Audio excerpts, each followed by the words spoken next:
Hey everyone, welcome or welcome back. My name is Rhoda. Spring is in the air and I'm so happy about that.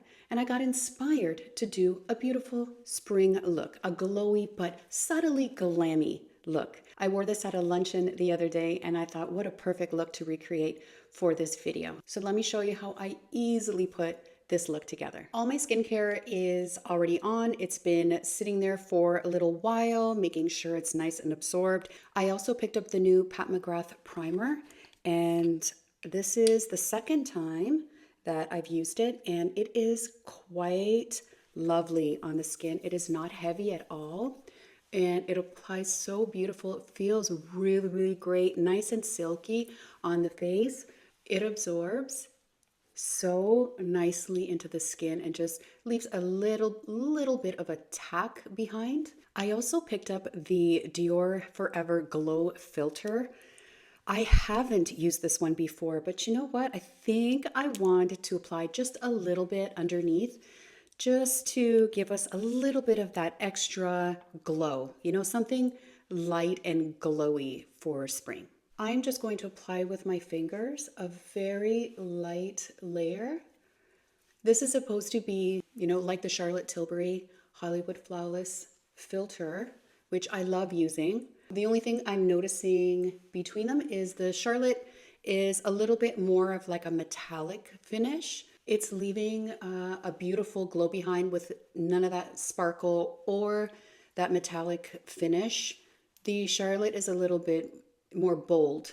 This also doesn't feel heavy on the face at all, and I'm so glad that I picked it up. It is my first time using it, so I will let you know if it affects anything as we go on. Gutsy of me to add this to this look that I'm recreating. This is the only step that I did not do the first time I did this look. So we'll see. We'll see what happens. It's extremely subtle. Gorgeous. Oh, I forgot to mention, this is shade 2. All right, next I went in with the Hourglass Veil Skin Tint. I used shade 5, taking my BK Beauty 101. This is a very lightweight, very glowy skin tint, but it is not sticky and too glowy. In my opinion, it gives the perfect amount of glow without overdoing it, because I don't like it when I can feel the foundation or if, things stick to your face. This one dries down, but it still leaves you with that beautiful glow. And because it's so lightweight, the Dior is shining through as well. So it's so far looking beautiful together. This is my favorite foundation brush of all time. Skin is looking so pretty. All right, let's tackle these under eyes. Natasha Denona Color Corrector in C2. I am placing it very sparingly because a little goes a long way with this one. Grabbing a Sephora 71 brush to spread this out until I get my under eyes under control. I can't even look at myself.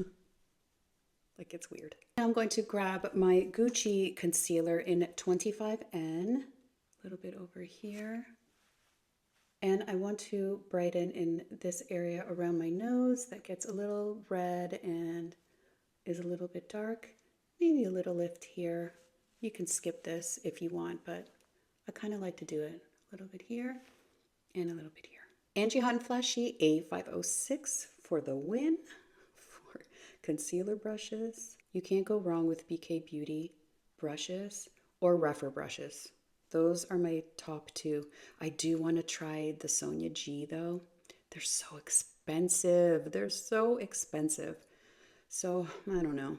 I love this Gucci concealer because it is buildable, very lightweight.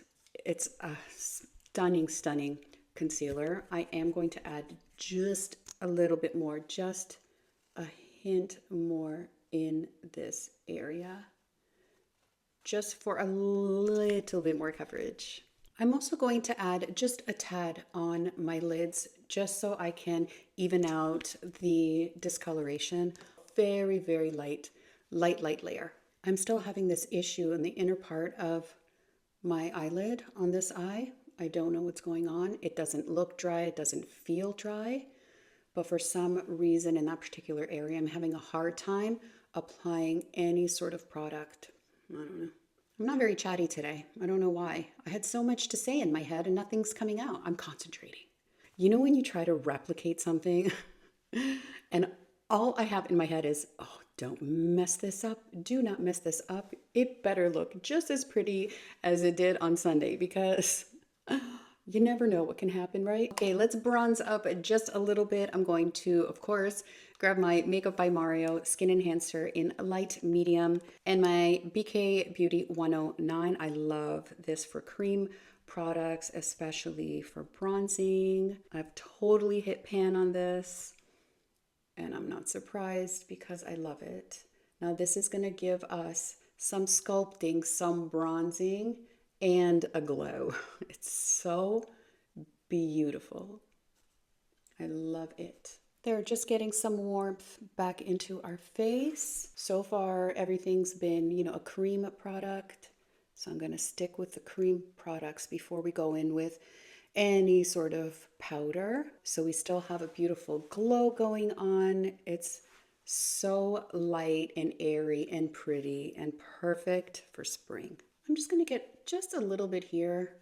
Very, very little. Whatever's left on the brush. I'm not putting too much on just to create just a little bit of a shadow in this area right here. All right, same brush. And I'm taking the Patrick Ta blush and I'm going to on the cream side and just adding a hint of blush to our face over top of the Mario Skin Enhancer, just a little bit. It just adds that peachiness to the cheeks without being overpowering. The reason I selected this is because this is how I like my blushes normally, typically. But because we're going in with a beautiful lilac color on the eyes, I did not want to overpower the color on the eyes. And you'll see what I mean in just a sec. Now I want to set that just a little bit with the powder side. And I'm just going to lightly tap, because I don't want to blow this out. I just want to sort of enhance it a little bit and lock it in. Oh, I forgot to tell you what brush that was. That was the Rèphr 05 brush that I used to add the powder. Let's get to these eyebrows really quickly. Brush through. I'm using the Dior Brow Styler. I think it's medium or dark brown. I will list it in the description box below because I can't see it anywhere on the package. Just shape a little bit and fill in the sparse areas. And I'm going to set my eyebrows with the Benefit 24-Hour Brow Setter just to lock everything in place and make sure our brows don't fade or move. Make sure that I don't have any creasing on the under eye area or on our lids for that matter. Just make sure everything's nice and smooth before we go in with powder. I am using the Hourglass Vanish pressed powder. This is in translucent. I'm grabbing this Real Techniques brush. I find it perfect for powdering under the eyes. Tap, tap, tap, and then tap again because I can always go back in and add more, but it's hard to take it away. I'm going to go in with a puff for my forehead area and just set that down. Then I'm going to dust away any excess. Okay, so we still have that glow on the perimeter of the face and then all down the center is nice and powdered and not too shiny. So my dad just popped by and he brought me a Timmy's. He's the best.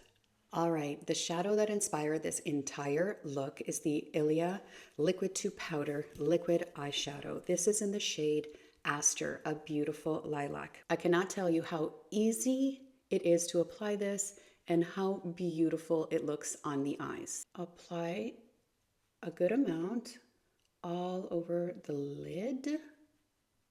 Rèphr number 13 brush. It's a shadow brush, but it's actually quite narrow and small. When we're working in this area right here, works really, really well. Also, to get into this corner here, you don't want to go too far out, and then start blending this out.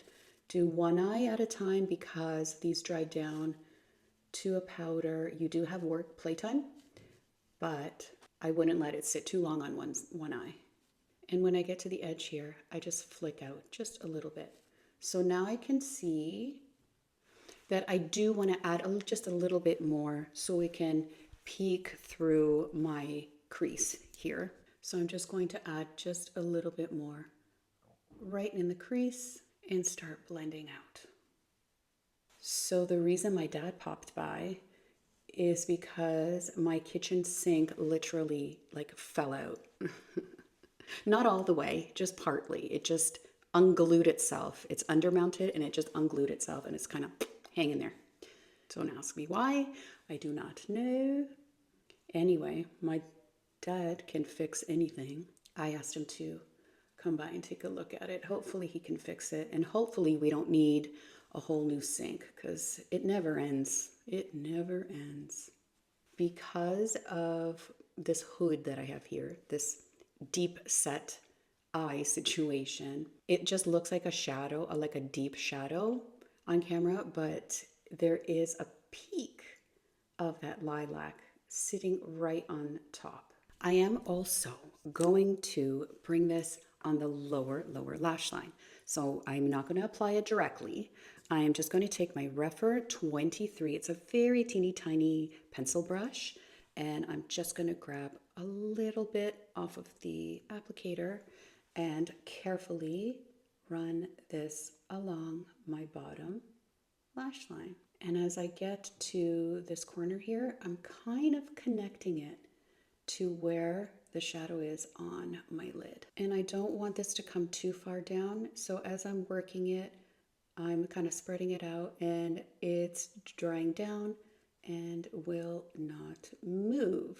I'm going to take my Mario Pro Pigment pencil. I have such a hard time saying that. Pro Pigment pencil in the perfect brown. And I just want to add just a little bit of definition to my lash line. So I'm going in the upper waterline to do that. Oh, sounds like stuff's happening in the kitchen. Honestly, like daddy to the rescue, man. I'm turning 51 next week and I still call my dad daddy. When I get to the very end, I am not creating a wing, but I am going to extend from that waterline a little tiny bit, just a little, very, very little. BK Beauty, teeny tiny 209 brush. And it's so super, super, super fine and small for this little detail work. And I just want to extend that pigment that we placed there just to elongate the eye. A Glossier pencil in the shade Muse. It's a beautiful lilac. And I added it to the lower lash line. And I'm telling you, it was awesome. So this is a gray pencil for the waterline. And it's pretty long lasting as well. Perfect, perfect match for the Ilia eyeshadow. You know what, I want to darken this up a little bit more, and I'm going to switch to the same Mario pencil, but in black. Look how teeny mine is. I want a little bit more oomph there. The brown wasn't doing it for me. Want a smidge more intensity in this area. I'm going to finish this eye completely and then do the other one. This is the Shiseido, I think, lash curler. I'm not sure. I can't find my Rèphr one. I don't know where it is. Dior Show 3D Maximizer, just to add some priming on the lashes. And for mascara, we're using the Smashbox Super Fan. This is such a great mascara. It adds just the right amount of volume, just the right amount of fan. It's not overly dramatic and it's not too not dramatic. It also doesn't smudge or flake, and I feel safe adding it to my lower lash line. So now that we have that on there, you can really see that lilac on the bottom lash line and in the waterline popping through. It really intensifies it and it looks just so beautiful. All right, I'm going to do the exact same thing on this side and be right back. All right, just a couple of steps left and we are almost done. I'm going to grab the Hourglass Ambient Lighting Trio and a big fluffy brush. This is the Hourglass. This is also a very nice brush. Now this is a completely optional step, but I always love to finish my base with a dusting of this. And I just put it all over and it just adds a most beautiful filter to your face, and it doesn't take away any of that glow and shine that we have. Again, completely optional, but I love it. I'm going to grab the Westman Atelier Lit Up Stick. Now this is clear. It almost has an iridescence to it, and it doesn't add anything but like a glossiness to the high points of the cheeks. And I just take it with my fingers and just tap it on. It doesn't disturb anything underneath, and it just adds a little bit of glossiness. So it's kind of pearly, but not. So it's there and it's not. So I love that. I'm also gonna add a little bit right here and just a little bit on my nose, the bridge of my nose.